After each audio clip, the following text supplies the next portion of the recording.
ராஜராஜன் நேரம் இது ராஜராஜன் நேரம் ராஜராஜன் நேரம் நமக்கு ராஜயோக நேரம்.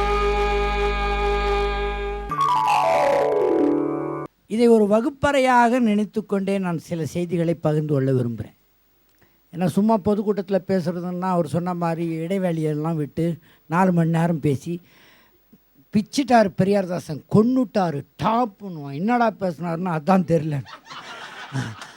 ஏன்னா எதையோ மாற்றி மாற்றி பேசி மனசில் எதுவுமே தங்காமல் பண்ணிடுவேன் நான். ஆனால் இங்கே ஒரு குறிப்பிட்ட சில செய்திகளை மட்டும் பகிர்ந்து கொள்ள விரும்புகிறேன். அவர் சொன்னது போல நான் ஒன்றும் பெரிய வீராதி வீரன் வீரபத்ரன் பேரனெல்லாம் இல்லை. ஆனால் எனக்குள்ளே இருக்கிற ஒரு நல்ல தன்மையை அவர் இனங்காட்டுகிறார், அவ்வளவுதான். ஏன்னா என்னை பொதுவாக எல்லாரும் சண்டைக்காரன்னுவான். எங்கே போனாலும் விவாதம் பண்ண. இன்றைக்கி சன் டிவியில் ஒரு நிகழ்ச்சி நடந்தது. ஐயப்பன் கோயிலில் பெண்கள் போகிறது சரியா தப்பான்ட்டு விவாதம் நடந்துக்கிட்டு இருக்குது. அதை பற்றி விவாதம் பண்ண கூப்பிட்டாங்க. ஒரு பெரிய பத்திரிகையாளர் என்னோட வாதம் பண்ணுறேன்னு வேணும் அவராகவே ஒத்துக்கிட்டு, அவர் ஒரு எம்பி கூட, இதோ வர்றேன் அதோ வர்றேன்னு வரமாட்டேன்னு சொல்லியிருந்தாலாவது வேறு ஆளை ஏற்பாடு பண்ணலாம். 4 மணிக்கு நான் போய் உக்காந்தேன். 6:30 வரைக்கும் இதோ வர்றேன் கிளம்பிட்டேன்னு போய் சொல்லிக்கிட்டே இருந்து கடைசியில் எனக்கு தலை வலிக்கிற மாதிரி இருக்குது. அவருக்கு தலையில் முடியே கிடையாது, தலை வலிக்கிற மாதிரி இருக்குது. நான் வரலன்னு சொல்லிட்டான். அவர் நினச்சாரு இந்த நிகழ்ச்சியே நடக்காமல் போயிடும்னு. ஆனால் நான் விடா கொண்டேன், கொடா கொண்டேன்.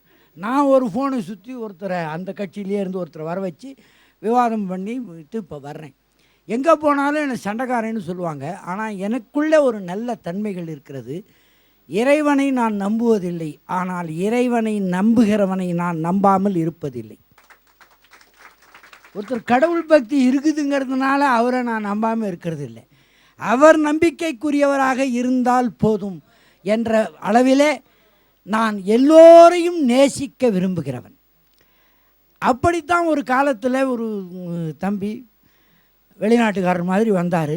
ரொம்ப ஏழ்மையில் அவரே சொன்னது மாதிரி அடிபட்டு உதப்பட்டு விழுந்து போகிற நிலைமையில் இத்து போய் வந்த அவரை அன்றைக்கு ஒரு நட்பு காரணமாக ஒரு சாதாரணமாக கை தூக்கி விட்டு, அவர் அடிக்கடி சொல்வார் சோறு போட்டார் அது போட்டார் இது போட்டார்னு. எனக்கு போட்ட சோறில் பாதி போட்டேன், எனக்கே சோறு சரியாக போட மாட்டாங்க. அதில் பாதி போட்டேன், அது ஒன்றும் பெரிய விஷயம் இல்லை. ஆனால் இன்றைக்கு வரையில் அவர் சொன்னது போலே அவர் எல்லோருக்கும் ஊக்கம் கொடுத்து கொண்டிருக்கிறார். முடியும் போதெல்லாம் நான் அவருக்கு ஊக்கம் கொடுத்து கொண்டிருக்கிறேன் என்பது மட்டும்தான் உண்மை. அன்றைக்கு அவர் வந்தபோது அப்படி வந்தவரை நான் ஒரு வழி காட்டினேன். காய்கறி கடை வச்சார், ஞாபகம் இருக்கும்னு நினைக்கிறேன். காய்கறி கடை வச்சார். அந்த கடை வைக்கும்போதே அவர் நினச்சிக்கிட்டே வச்சார், இதெல்லாம் எங்கே விற்க போகுது அப்படின்னு. ரொம்ப ஊக்கமாக மோட்டிவேஷன். அதுக்கப்புறம் என்னமோ ஒரு வியாபாரம் பண்ணார், இதெல்லாம் எங்கே நடக்க போகுது அப்படின்னாரு.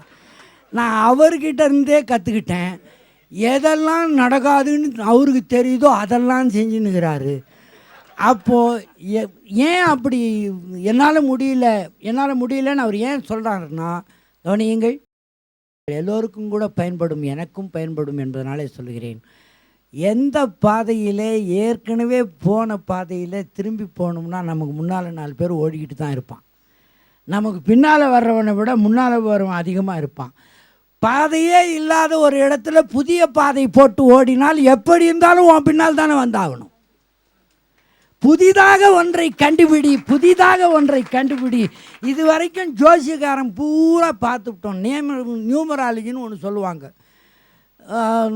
பிறந்த தேதி 21, மாதம் 8, ஆண்டு 1949ன்னு சொன்னேன் நான். இது எனக்கு நியூமராலஜிக்காரர் ஒருத்தர் கணக்கு போட்டு சொன்னார். 21 தேதியாம், 8 மாதம்னா என்ன அர்த்தம்? 30வது பெருக்கணும் 240. அவர் அப்படியே போட்டு கூட்டிட்டார். 21 2 1 3 மாதம் 8 அதையும் கூட்டிக்கினாராம் 11. 1949 வருஷம்னு சொன்னால் 1 9 10 அதுக்கு என்ன அர்த்தம்? கிறிஸ்து பிறந்ததாக சொல்லப்படுவதாக நம்பப்படுவதாக கூறப்படுகிற அந்த ஆண்டில் இருந்து இவ்வளோ வருஷம் ஆச்சு, 1949 வருஷம். அப்போ 1949 இன்ட்டு 365 பெருக்குனா தானே 21ஓட கூட்ட முடியும். இதுவே தெரியாமல் நியூமராலஜின்னு மேக்ஸ் ப்ரொஃபஸர்கிட்டயே வந்து எங்கள் காலேஜில் நியூமராலஜி பார்த்தான் ஒருத்தன். அவரும் தள்ளாடின்னு கேட்டுன்னு இருந்தார். எல்லாம் முடிஞ்சது, பொண்ணுக்கு பார்த்தாச்சு, பிள்ளைக்கு பார்த்தாச்சு, அடுத்தவங்களுக்கு பார்த்தாச்சு, 3வது ஆளுக்கு பார்த்தாச்சு. எல்லாம் முடிஞ்ச பிறகு நான் போய் எவ்வளோ ஃபீஸுன்னு கேட்டேன். எல்லாருக்கும் சேர்த்து 4232 ரூபான்னாரு. நான் 4 2 6 6 3 9 9 2 11 1 1 2 இந்த அப்படி 2 ரூபான்னு. ஐயோயோ என்ன ஐயோ நொய்யோ வருஷத்தை எல்லாத்தையும் இப்படி கூட்டுற, ரூபாய் மட்டும் அப்படி கூட்டக்கூடாதா? இப்போ 1,67,000 ரூபாய் வாங்கின்னு 1 6 7 7 14 பக்கத்தில் 3 சைபர் 1 4 5ன்னு 5 ரூபா கொடுத்தா கொம்புட்டு மேலே கொடுத்த மாட்டாங்க.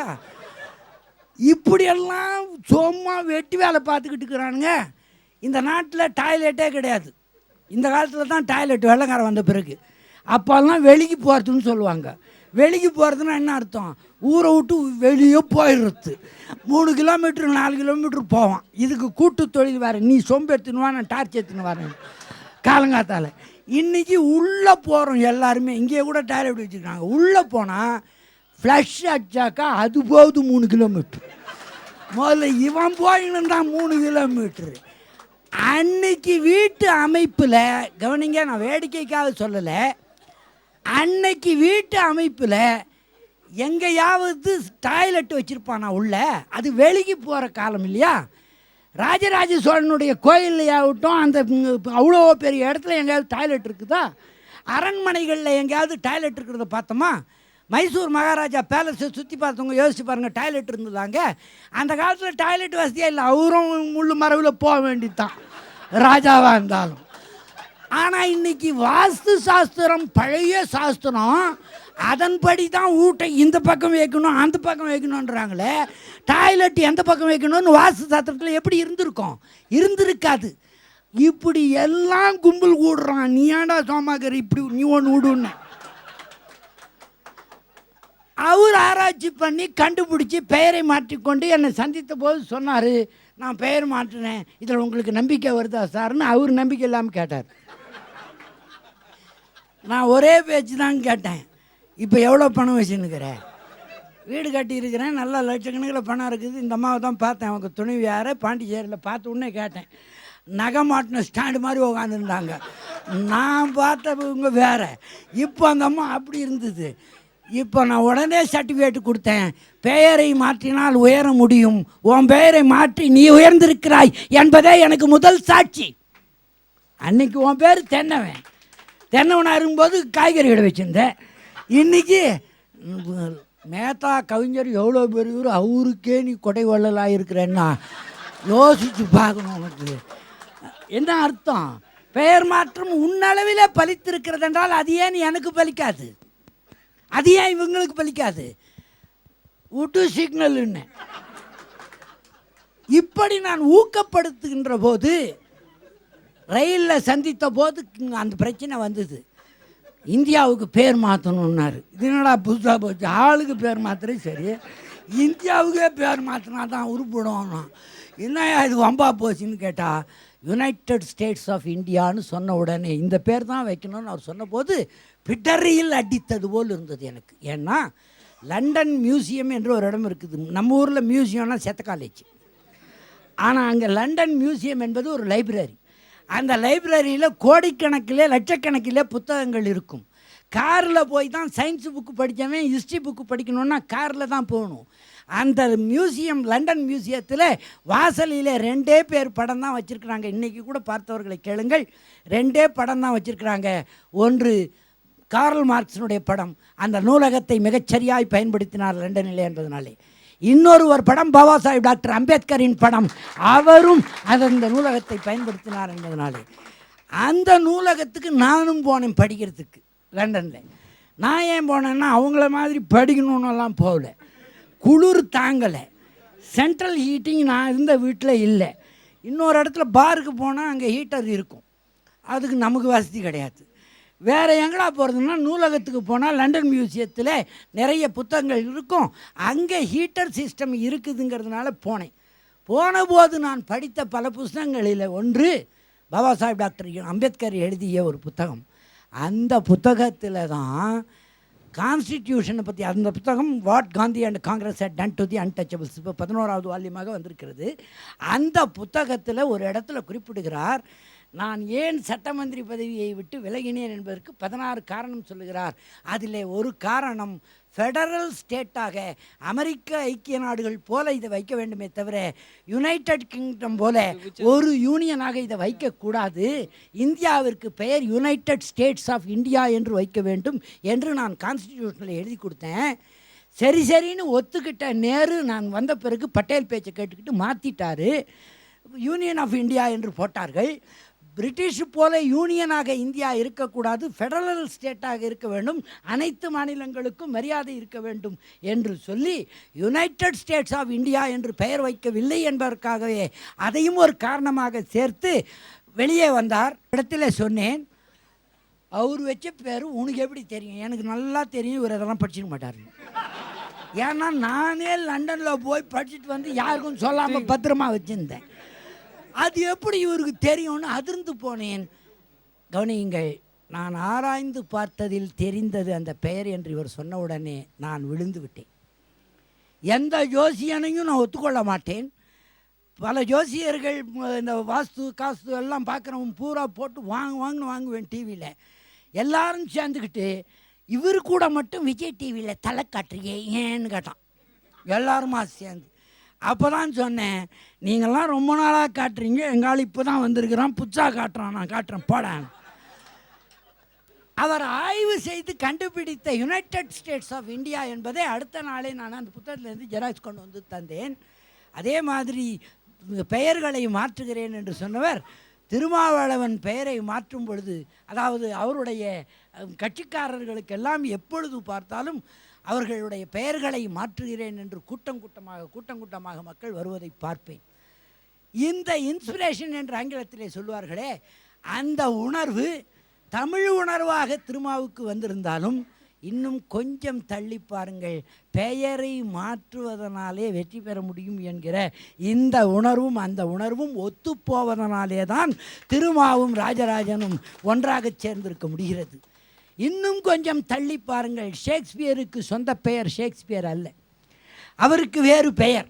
அவர் எப்பொழுது ஷேக்ஸ்பியர் என்று வைத்து கொண்டாரோ அதற்கு பிறகுதான் அந்த ஆளாலே அவ்வளவு பெரிய மேதையாக முடிந்தது. அதற்கு முன்னால் அவர் ஒரு சாதாரண இந்த மாதிரி ஸ்க்ரீன் இழுக்கிற வேலையில் நாடகத்தில் இருந்தார் ஷேக்ஸ்பியர்.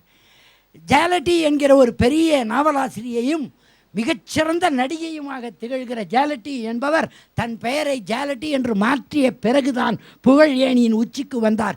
அதுவரை வாசப்படியில் கூட அந்த மாவை சேர்க்கலை. சார்லி சாப்ளின் கூட பெயரை மாற்றிக்கொண்டவர் தான். உலகத்தின் வரலாறுகளை எல்லாம் பார்த்தால் என்றைக்கு பெரியார் என்று நாம் சொன்னோமோ அதற்கு முன்னாலே ஒரு மண்டிக்கடை முதலாளியாக மட்டும்தான் இருந்தார் ராமசாமி நாயக்கர்.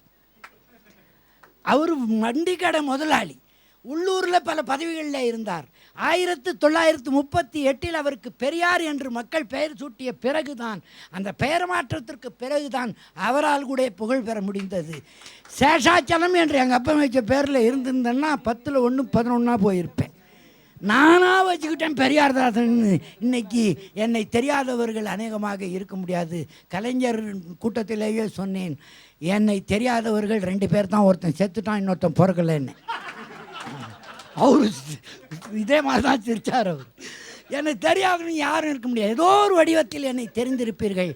ஆக பெயரும் புகழும் பெறுவதற்கு உழைத்தவர் பெரியார், பெயரால் புகழ் பெறுவதற்கு உழைப்பவர் ராஜராஜன் என்ற முடிவுக்கு நான் வந்தேன். வாழ்வில் பொன் பொருள் புகழ் அந்தஸ்து அடைந்திட இன்றே சந்தியுங்கள். Phone 2350 cell number 9840019245 9282158228